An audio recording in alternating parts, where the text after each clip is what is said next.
Shalom,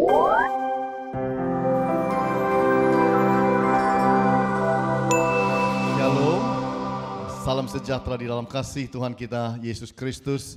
Selamat bagi Bapak Ibu semuanya yang merayakan Imlek. Kita berdoa supaya Tuhan terus menyertai, memberkati Bapak Ibu semuanya. Bapak Ibu yang Tuhan Yesus kasihi, saya membaca kisah mengenai seorang arsitek bernama Frank Gehry yang diminta untuk membangun sebuah gedung kesenian, yaitu untuk mendengarkan lagu-lagu yang ada di Los Angeles. Namanya adalah Disney Concert Hall. Jadi ini memang sebuah ruangan yang khusus, bangunan khusus untuk segala seni suara, musik dan lain sebagainya. Tetapi ketika diperintahkan kepada Frank ini untuk membangun, dia dikasih satu peraturan. Dari gedung yang begini besar, tidak boleh ada tiang di tengah. Pokoknya zero, tidak boleh ada tiang. Kalau saudara lihat gedung ini, baru jarak 4 meter sudah ada tiang. 4 meter lagi ada tiang. Nah, di dalam gedung yang besar untuk gedung konser ini, dia diminta gedung itu bangun sedemikian rupa, yang penting tidak boleh ada tiangnya di tengah-tengah. Jadi gedung itu harus bebas tiang, bebas hambatan. Berlantai untuk bisa sampai ke lantai 1, lantai 2, kira-kira begitu seperti teater. Jadi Frank Gehry ini pulang mikir, Bapak Ibu, dikasih kerjaan kayak begini besar, apa ya mampu saya? Siapa saya? Apakah saya bisa lakukan hal ini? Membangun sebuah hall untuk konser, ruangan besar untuk konser, tapi di dalamnya tidak boleh ada tiang nongol di dalam ruangan itu. Semua harus di pinggir-pinggir, tidak boleh ada di tengah-tengah, di belakang, di depan, tengah, semua tidak boleh. Dia duduk dan berpikir, saya ini siapa? Tapi saudara, dia berusaha untuk mencoba melakukan hal itu. Dia putar otak berminggu-minggu, berbulan-bulan. Gimana caranya saya bangun ruangan begitu besar, dan itu ada trapnya, ada lantai 1-nya, ada trapnya lantai 2 sekelilingnya. Ruangan itu bulat begitu saja dan tidak boleh ada tiangnya. Dia rasa tidak mampu, dia rasa tidak bisa. Tapi heran manusia itu ya. Manusia itu kalau apa-apa dipaksa bisa juga. Itu manusia. Akhirnya Bapak Ibu, dia menemukan cara bagaimana membuat akan Disney Concert Hall itu di Los Angeles. Dan itu menjadi salah satu bagian atau salah satu karya seni yang sangat tinggi yang dipuja-puja orang. Lalu saya mencoba membuka itu di Google, saya coba cari. Memang bagus, apa yang dia bangun itu keren abis dan betul-betul tidak ada tiang di tengah-tengah, tidak ada tiang di mana-mana, hanya dari ujung ke ujung itu semua tembok dan dia bisa bangun dengan sangat bagus.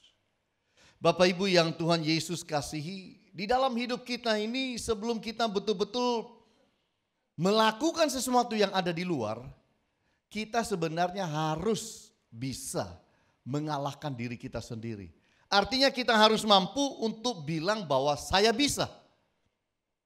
Saya akan bisa, saya akan coba, saya akan jalankan itu dalam hidup. Seringkali di dalam kehidupan kita ini belum kita coba kita sudah gagal. Karena kita tidak berani mencoba sesuatu yang baru.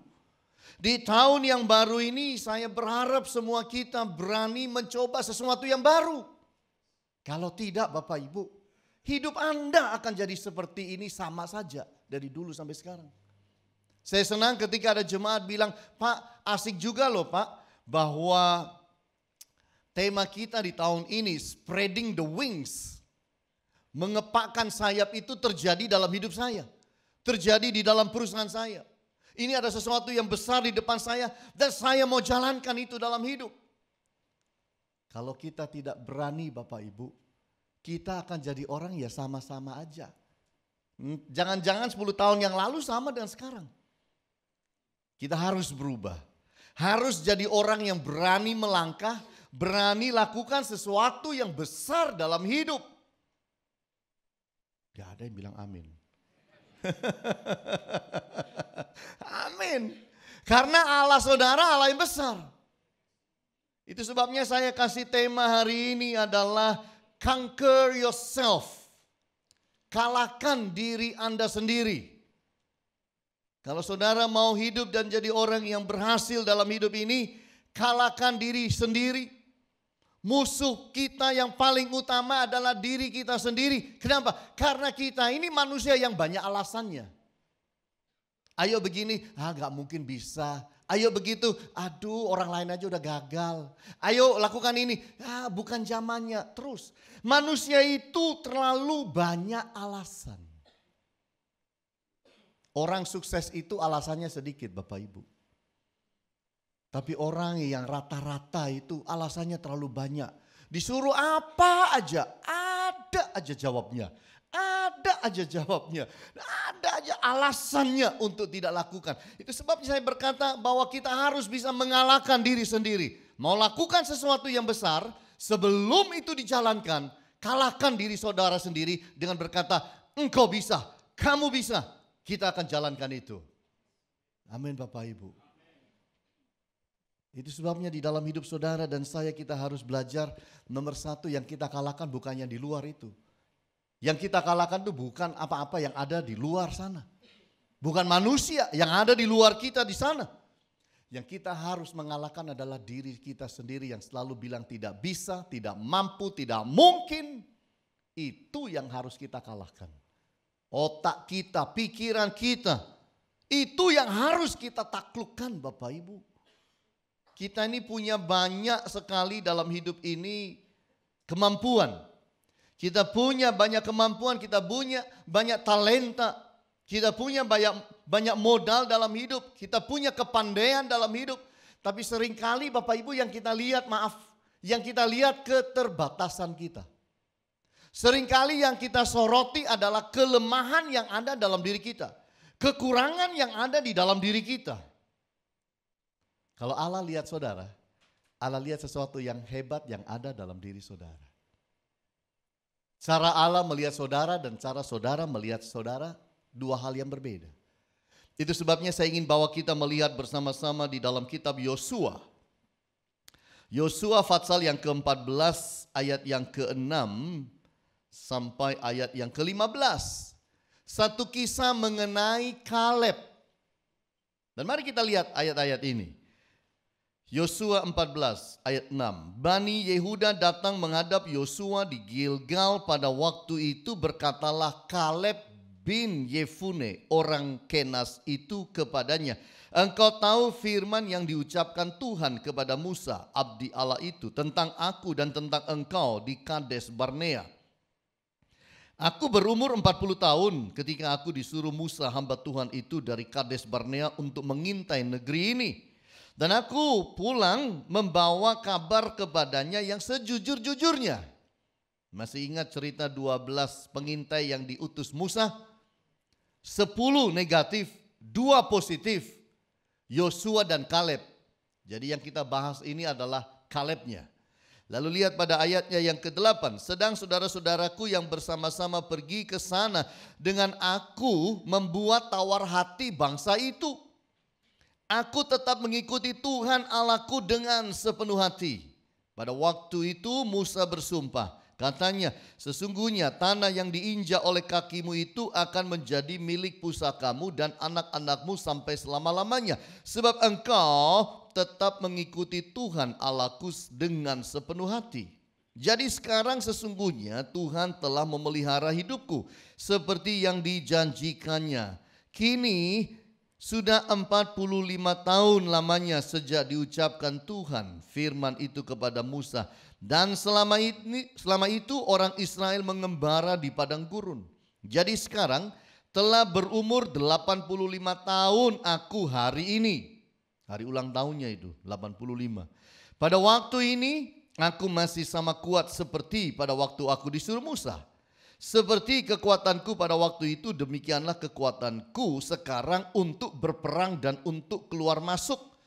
Oleh sebab itu berikanlah kepadaku pegunungan yang dijanjikan Tuhan pada waktu itu, sebab engkau sendiri mendengar pada waktu itu bahwa di sana ada orang-orang enak dengan kota-kota yang besar dan berkubu. Mungkin Tuhan menyertai aku sehingga aku menghalau mereka seperti yang difirmankan Tuhan.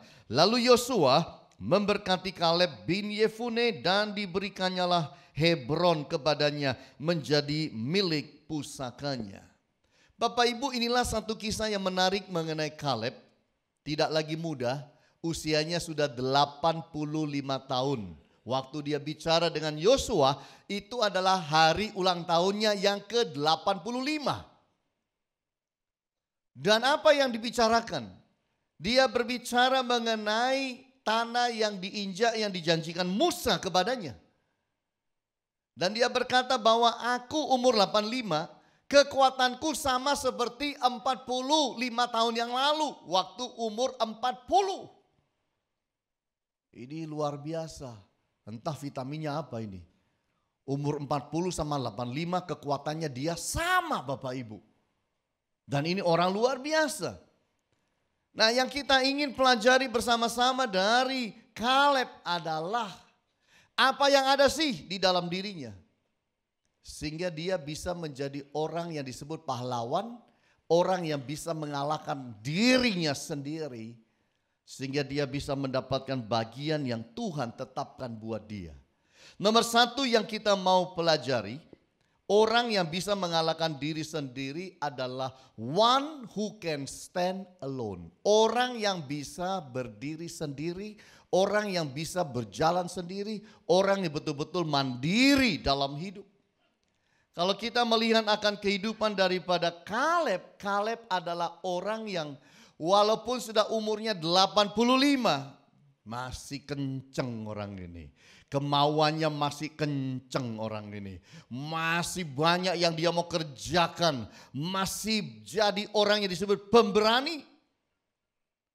Inilah orang yang luar biasa. Kalau saudara lihat dari ayat 6 sampai 8, kita lihat bahwa dia adalah orang yang memegang prinsip. Walaupun sendirian. 12 pengintai. 10 bawa kabar busuk. Tapi dia dan Yosua bawa kabar baik. Orang ini adalah orang yang luar biasa. Tidak ikut-ikutan kepada mayoritas yang salah waktu itu. Orang yang berani tampil beda walau sendiri. Inilah sesuatu yang sangat luar biasa. Orang yang mengalahkan diri sendiri itu berani pegang prinsip walaupun sendirian. Orang yang pegang loyalitas hidup meskipun sendiri. Yang 10 itu merusak bangsa dengan kabar busuk, kabar yang tidak baik yang disebarkan mereka dan membuat tawar hati bangsa Israel. Dia tidak ikut-ikutan. Ini orang hebat.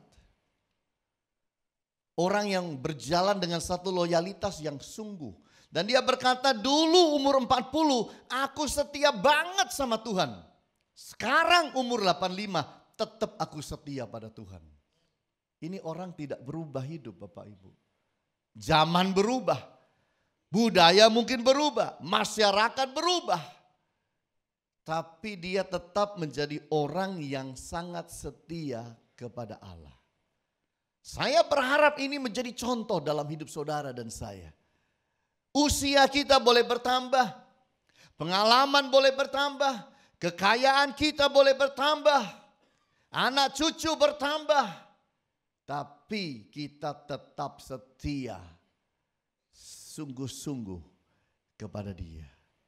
Ini yang Tuhan mau ada di dalam hidup saudara dan saya. Saya pernah membaca kisah mengenai salah seorang kepala suku di Afrika. Kepala suku ini punya peraturan. Anak kalau umur 17 harus ditesting. Mandiri atau tidak.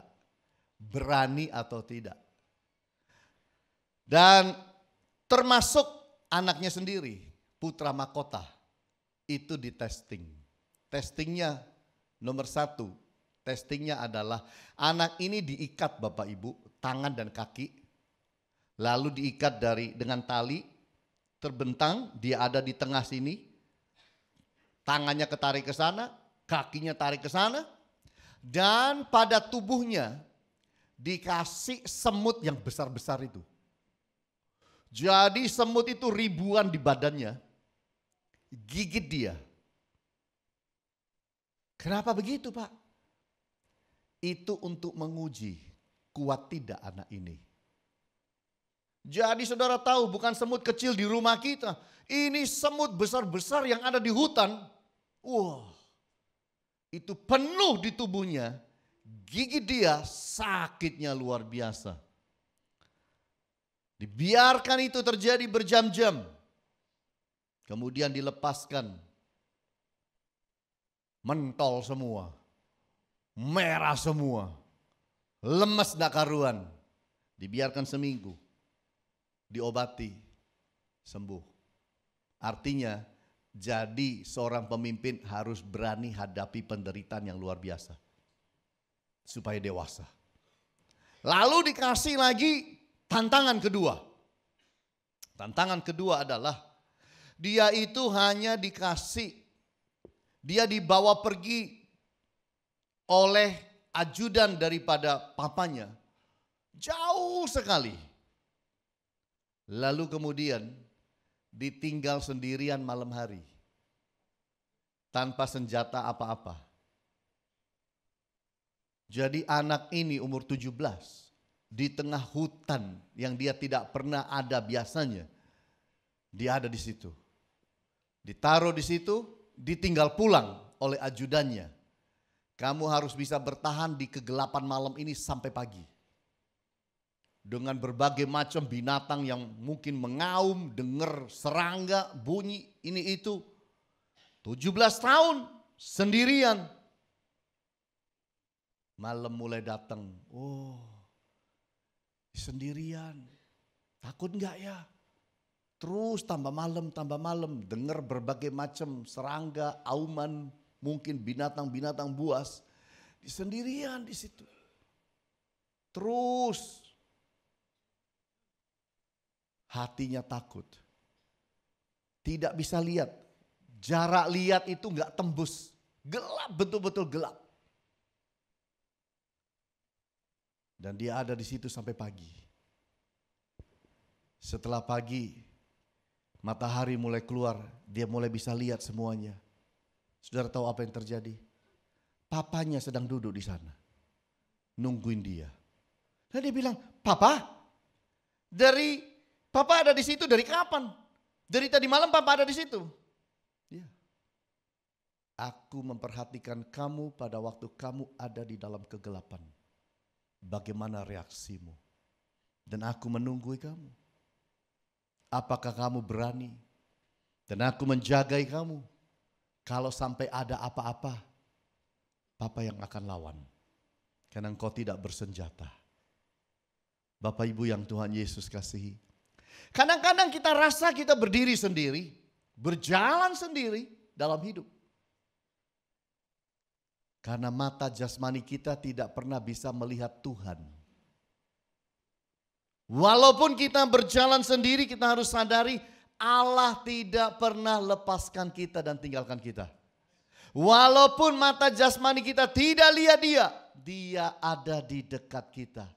Menjagai kita untuk menyelamatkan kita. Tapi kita harus di dalam hati menjadi orang yang berani berjalan sendiri. Walaupun kita tidak lihat Tuhan ada. Di tahun ini saudara seolah berjalan sendiri. Saya beritahu Allah yang maha besar menyertai hidup saudara. Untuk memberikan kesuksesan dalam hidup. Penyertaannya, keselamatannya, berkat-berkatnya dalam hidup saudara. Itu sebabnya jangan takut. Kalaupun saudara merasa, saya kok berjalan sendiri. Doa saya kok belum dijawab Tuhan. Tuhan ada di mana sih? Tuhan ada di situ. engkau tidak lihat. Tapi Tuhan menyertai saudara. Amin. Yang kedua kita lihat bersama-sama. Orang yang mengalahkan diri sendiri adalah one who fear not big challenge. Orang yang tidak takut terhadap tantangan besar. Orang yang tidak takut terhadap tantangan besar. Kalau saudara lihat bahwa ketika yang namanya Kaleb berbicara dengan Yosua, umurnya 85. Pensiun Indonesia umur berapa? 60. Berarti dia ini kan udah masuk masa pensiun. Tapi dia ngomongnya luar biasa. Aku masih kuat seperti dahulu. Masih sanggup perang seperti umur 40. Walaupun orang-orang enak ada di sana. Aku berani hadapi itu. Orang yang tidak takut terhadap tantangan besar. Kadang-kadang kita tidak mendapatkan hasil yang baik dalam hidup. Karena kita itu tidak berani hadapi tantangan besar. Tantangan kecil memberikan kepada saudara kemenangan kecil. Tantangan besar memberikan pada saudara kemenangan besar. Tidak berani hadapi tantangan berarti saudara tidak mengalami kemenangan apapun. Itu sebabnya di dalam hidup ini, di tahun ini, doanya itu jangan bilang begini, Tuhan jangan kasih saya tantangan apapun. Aduh, hidup ayam tentrem aja. Oh, kalau itu jadi doa saudara, ya mungkin Tuhan jawab, tidak dikasih apa-apa. Tidak ada tantangan, tapi saya ingin saudara mengerti, tidak ada tantangan berarti tidak ada kemenangan. Yang harus menjadi doa saudara adalah, Tuhan, kalau Engkau izinkan tantangan besar dalam hidupku terjadi, aku yakin dan percaya di balik semuanya ada kemenangan besar Engkau sediakan buat aku. Amin Bapak Ibu. Ini yang harus jadi doa kita. Percaya bahwa Allah itu lebih besar dari setiap tantangan. Kalau saudara tidak berani hadapi tantangan yang ada di depan saudara, jangan-jangan di hati kecil saudara, engkau percaya tantangan lebih besar daripada Allah. Sedangkan seorang pemenang adalah orang yang percaya Allah lebih besar dari tantangan apapun yang ada di dalam hidup. Dan ini yang harus kita simpan di hati kita. Kita harus percaya bahwa janji Allah itu lebih besar dari setiap masalah yang ada di depan kita. Tuhan punya janji-janji yang begitu banyak. Orang Kristen itu kelemahannya satu Bapak Ibu. Baca Alkitabnya baca, tapi percayanya kurang. Bacanya baca, hafalnya hafal. Apalagi kalau ayat-ayat khusus. Tapi sungguh-sungguh percaya tidak. Terhadap ayat yang kita hafal, ayat yang kita baca, ayat yang kita garis bawahi dalam Alkitab. Kita harus menekan diri kita untuk belajar percaya janji-janji Tuhan. Amin Bapak Ibu. Heran ya kadang-kadang janji manusia kita itu tunggu-tunggu terus. Kita pegang kalau ada orang janji kepada kita. Kalau Tuhan kasih janji kepada kita dalam Alkitab, saya rasa itu yang harus kita pegang. Itu yang harus kita pegang dalam hidup. Janji Tuhan. Bahwa janji Tuhan lebih besar dari setiap masalah di depan. Walaupun Kaleb melihat di depan itu ada orang-orang enak. Orang-orang enak itu adalah satu kaum, satu suku orang-orang raksasa. Yang ada pada waktu itu. Walaupun matanya melihat raksasa, tantangan besar. Tapi dia percaya janji Allah itu ya dan amin. Kalau saudara di bawah Tuhan melihat tantangan, belajarlah dalam hidup ini untuk bicara sesuatu kepada tantangan itu. Tuhan aja bilang, siapa yang percaya dan tidak bimbang dan berkata kepada gunung ini, tercampaklah ke dalam laut, maka hal itu akan terjadi kepadanya. Wow, hebat. Ini firman. Saudara bilang gak mungkin. Ya, bagi kita tidak mungkin, bagi Allah mungkin.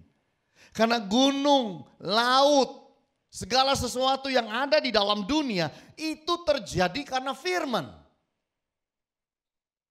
Tuhan bilang jadilah terang, jadi.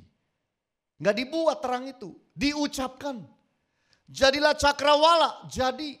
Jadilah binatang-binatang di dalam laut, jadi. Itu hanya bicara, berfirman. Itu sebabnya di dalam hidup saudara kalau lihat tantangan dan masalah besar dalam hidup, ucapkan firman, ucapkan ayat kepada masalah itu. Sampai saudara meyakini semuanya. Kita harus belajar menjadi orang yang mempercayai kesetiaan Allah. Allah itu sangat setia kepada saudara dan saya. Karena kita miliknya. Jangan pernah merasa sendirian menghadapi tantangan besar dalam hidup saudara di tahun ini. Saya baru-baru baca kisah mengenai seorang anak gadis, anak perempuan 12 tahun. Makan chicken nugget. Teman sekolahnya minta. Gak dikasih. Lalu teman sekolahnya itu, ini umur 12 anak perempuan ini lagi di sekolah. Temannya itu kejar dia dengan pistol. Sampai ke stasiun. Aku minta chicken nugget kamu gak kasih. Dikasih pistol anak perempuan ini. Saudara tahu apa yang terjadi? Anak perempuan ini ditampel tangannya. Blok! Jangan ganggu aku. Kaget yang laki. Lari. Lalu kemudian dia cerita pada orang tuanya. Dan orang tuanya lapor ke polisi. Teman sekelasnya itu ditangkap. Kita ini yang mengucap syukur. Kita punya anak-anak hidup dan ada di Indonesia. Lebih aman. Karena Indonesia tidak mengizinkan orang bisa beli senjata seenaknya. Betul. Tapi kadang-kadang kalau sekolah ke luar negeri, apa-apa aja bisa terjadi. Anak ini yang SMP umur 12 ini, dengan sikap yang begitu berani, dikasih pistol, yang diminta cuma chicken nugget, berani ditampel, dan bilang kamu jangan ganggu saya. Anak laki-laki itu lari, takut. Dia dipuji karena keberaniannya.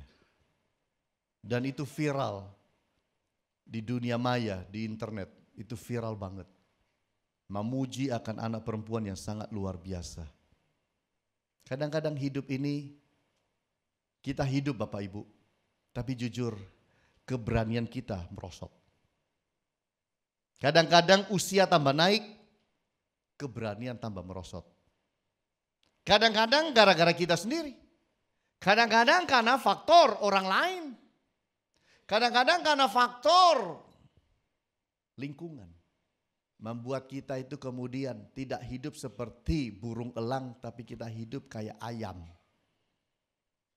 Takut. Mari kita bangun hidup ini. Untuk berani menghadapi setiap tantangan yang ada di depan kita. Apapun tantangan itu Bapak Ibu.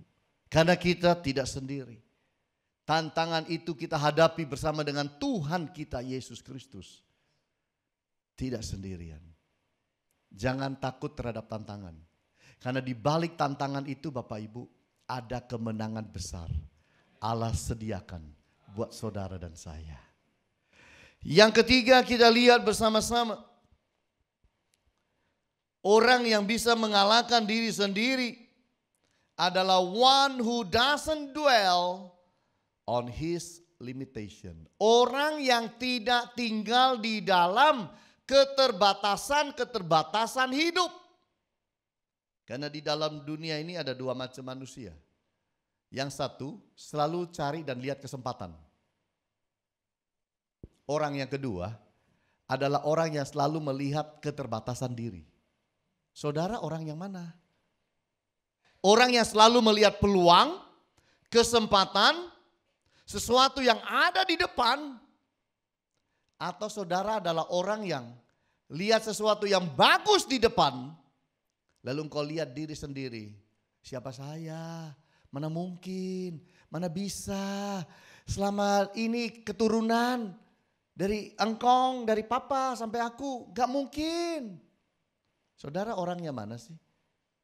Orang yang bisa melihat peluang di depan atau orang yang hanya hidup dan melihat keterbatasan diri sendiri? Saya ingin kita berubah. Jangan jadi orang lihat keterbatasan diri sendiri. Jadilah orang yang bisa melihat kekuatan Tuhan yang ada di dalam hidup saudara.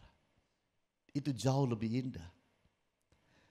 Orang yang tidak tinggal di dalam keterbatasan-keterbatasan hidup adalah orang yang selalu melihat dirinya positif. Nah, saudara ini lihat diri positif atau negatif? Ada banyak orang hidup melihat dirinya negatif. Kaleb melihat dirinya positif. Umur 85, dia bilang, hari ini aku umur 85. Artinya hari ini aku ulang tahun. Tapi kekuatanku kayak dulu umur 40. Orang yang selalu lihat diri positif. Kalau Tuhan menyertai aku akan kalahkan orang enak itu. Dan duduk di tempatnya. Wow, ini orang yang lihat diri positif. Mohon maaf bertanya, Bapak Ibu ini termasuk orang yang kalau lihat dirinya sendiri positif apa negatif? Dan kalau itu terjadi dalam dunia rohani kita sama aja. Tuhan itu mah cuma jawab doanya orang-orang yang itu. Nggak kira doa saya dijawab. Ini orang yang lihat dirinya negatif. Tuhan mah jawab itu si A, si B, si C, si D, pendeta. Saya ini siapa? Kok doa saya mau didengar Tuhan? Saya ini siapa? Kok saya sampai bisa dapat mujizat? Saya ini siapa? Kok saya bisa dapat berkat? Gak mungkin. Tuhan mah gak lihat saya. Dia lihat yang lain. Tuh. Kalau negatif, kalau udah masuk di dalam dunia rohani, tetap negatif. Makanya kita harus berubah. Jangan jadi orang yang selalu melihat dirinya itu negatif, tapi positif. Kadang-kadang saya kagum melihat video-video orang-orang yang cacat di YouTube. Tapi mereka itu hebat. Saya pernah lihat seorang gadis dari kecil diajar mandiri sama mamanya. Karena enggak punya tangan dua-dua. Kakinya enggak terlalu sempurna tapi ada kaki masih. Sampai udah umur belasan itu yang enggak tinggi-tinggi. Tangan itu putus di sini, di lengan, betul-betul putus. Begitu waktu dia masih kecil, mamanya suruh mandi sendiri. Gimana sabunannya? Betul nggak? Dia harus bisa nyabuni badannya sendiri. Dibuatkan keran air yang mancur dari atas shower. Itu dia harus bisa buka sendiri. Memang dibuatin yang kecil di bawah. Dia harus bisa buka dengan badannya. Dibuka itu. Dikasih makan mie. Dan dikasih sumpit. Harus bisa makan. Kalau kita bilang apa? Ngenyek ya. Udah tahu orang gak punya tangan, gak punya jari, kok kasih aku sumpit. Anak ini makan pakai sumpit dengan kaki. Dan dia bisa makan. Dan dia bisa makan, dia bisa ambil makanan. Saya lihat ini kagum. Makan. Lebih dari itu. Dia bisa pasang alis loh ibu-ibu. Pasang alis ini loh bisa. Dicepit itu bisa pasang alis. Dia bisa make up sendiri. Make up. Lebih lagi. Dia bisa setir mobil sendiri. Hebatnya. Semua dengan kaki. Padahal gak punya tangan. Ini loh yang kadang-kadang bikin saya itu heran dan kagum. Ada orang yang secara fisiknya cacat. Tapi jiwanya tidak cacat, mentalnya tidak cacat. Tapi kebalikannya, ada orang yang utuh tangan dan kaki, tapi selalu bilang saya nggak bisa, saya nggak bisa, itu saya nggak bisa, saya nggak pernah bisa, saya nggak bakal bisa. Mari kita berubah. Cacat fisik itu tidak masalah. Tapi kalau sudah cacat secara jiwa dan mental kita, yang selalu bilang tidak bisa, tidak bisa, tidak bisa, tidak mungkin, tidak mungkin, tidak mampu, tidak mampu, tidak akan pernah berhasil. Oh, itu cacat beneran itu. Mari kita berubah Bapak Ibu. Saya membaca sepasang suami istri bernama Bert dan John Jacobs. Punya anak 6. Tapi waktu anak masih kecil-kecil, suaminya udah tinggalkan dia. Jadi dia menjadi single parents, besarin 6 anak. Ayahnya itu bukan tipe ayah yang baik. Tapi satu kali waktu anaknya ada 2 menjadi orang hebat. Setiap kali makan malam, ibunya selalu bertanya, hal apa yang terbaik yang terjadi pada dirimu? Ceritakan. Jadi anak 6 digilir. Suruh bicara dan cerita sesuatu yang baik terjadi pada hari itu. Nggak ditanya yang jelek, yang baiknya apa. Jadi makan malam yang sederhana itu ibu dan 6 anak. Itu menjadi makan malam yang selalu menyenangkan. Karena selalu ada cerita aneh-aneh yang hebat-hebat dari anak-anak ini. Dan saudara tahu, ternyata luar biasa. 2 dari 6 anak ini menjadi orang top karena bisa bikin t-shirt dan jual t-shirt yang tulisannya adalah life is good, hidup itu indah. Dan itu menjadi satu perusahaan yang asetnya mencapai 1 triliun rupiah. Hanya urusan t-shirt. Tapi menjadi sangat terkenal. Kenapa? Karena dari kecil ibunya selalu menanamkan hidup itu lihat yang baik, yang positif. Apa yang terjadi padamu yang baik hari ini, nak? Kamu cerita. Kamu lalu cerita. Kamu cerita. Tiap malam seperti itu. Anak 6 dipaksa untuk lihat sesuatu yang baik dalam hidup. Yang positif. Kadang-kadang kita sudah terlalu lama mengajar diri melihat yang negatif. Dan percaya yang negatif itu. Mari berubah. Jadikan tahun ini tahun yang baik. Amin. Tuhan kita pasti memberkati kita. Mari kita berubah. Bukan secara fisiknya, tapi di dalam cara berpikir. Renungan hati kita harus berubah. Untuk kita menjadi orang-orang yang luar biasa. Mari jadi seperti Kaleb. Orang yang berbahagia adalah orang yang bisa mengalahkan dirinya sendiri. Kalau saudara bermain golf. Teman saya dulu pernah ngajar saya golf. Tapi gak terlalu lama. Dia juara kemana-mana. Main sampai ke luar negeri, juara. Dia ajarin saya main golf. Dan dia berkata, Hani, main golf itu kita tidak bertanding dengan orang lain. Main golf itu adalah kita harus mengalahkan diri sendiri. Kadang-kadang terlalu emosi. Kadang-kadang kita terlalu egois. Kadang-kadang kita terlalu percaya diri. Kita sebenarnya main golf itu adalah mengalahkan rekod diri sendiri.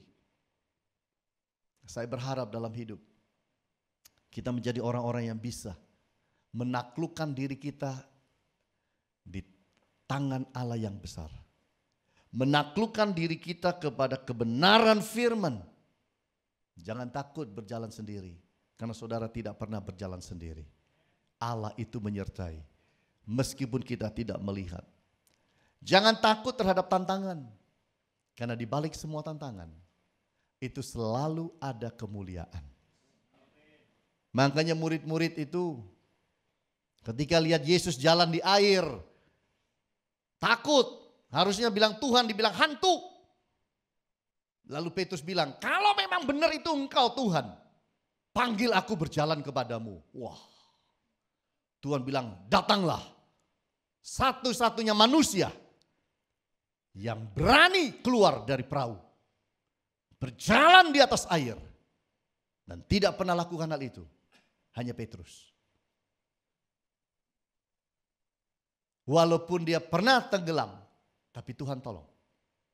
Tapi saya ingin beritahu, 11 temannya tidak pernah alami kemuliaan yang seperti itu.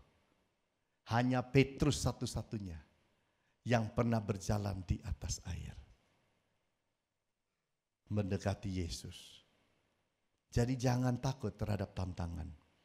Jangan lihat kepada kelemahan, keterbatasan diri. Kalau Tuhan bilang maju, jalan Bapak Ibu. Karena Dia pasti menyertai, memberkati kita. Saya berharap dalam hidup kita, tahun ini, mari kita berubah lebih lagi. Supaya kita melihat kebaikan-kebaikan Tuhan yang luar biasa. Tuhan Yesus memberkati kita.